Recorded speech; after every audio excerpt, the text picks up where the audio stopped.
Entitled stepbrother wants to use my inheritance money to buy himself a car? Have fun sleeping on the streets. My dad remarried when I was 16, but I never got along with my stepbrother even though we are the same age. Ever since he moved in with me and my dad, he has acted like he owned the place. He leaves his clothes all over the house and refuses to pick them up even when I ask him to. I like to cook my own food and often save my leftovers for later. But he just eats them without asking first, and then denies doing it by saying he doesn't even like my food. He also stinks up the place since he rarely showers, and when I confront him, he gets mad and says something along the lines of, "It's my house and I can do whatever I want. If you have a problem with it, then you can leave."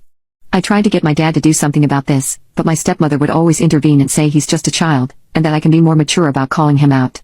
Thanks to that reason, I normally tend to avoid everyone and just stay in my room. But I couldn't always do that at family functions. This one time, he was bragging about how he was going to impress this girl in his class by taking her on a road trip. I ended up laughing and spilling my drink because it was so hilarious, and told him, no girl wants to be with someone who doesn't even take a shower. Well, apparently, it was a known fact that he stinks, and everyone started snickering. He saw the look on their faces, and called me a liar and that I was just jealous of him. Since that day, he has hated me with a passion. Instead of eating my leftovers, he would just throw them out without any explanation. He mixed his colored clothes with my laundry and ruined all my white clothes.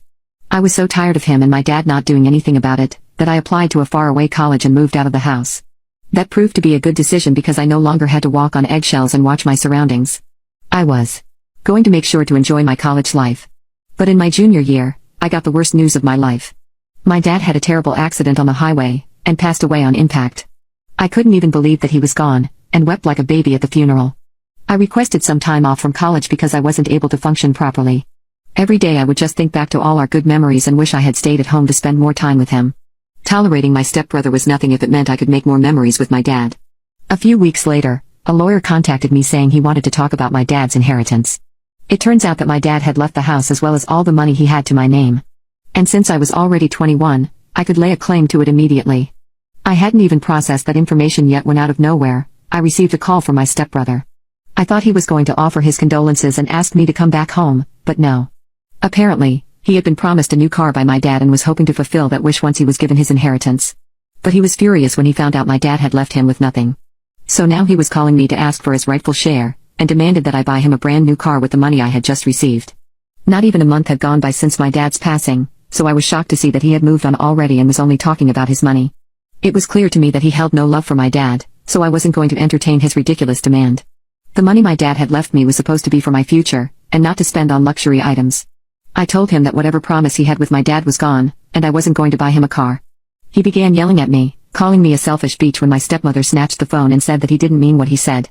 She knew that insulting me would only make me mad, and told me, "Your dad really did promise to buy your brother a car. I think it's only fair that you honor his legacy by doing good on his promise." I thought about it for a second, and asked them where they were. They said they were in their house, and I remembered that I now owned that property. So I told them, "You are no longer my family, and don't bother asking me for any handouts.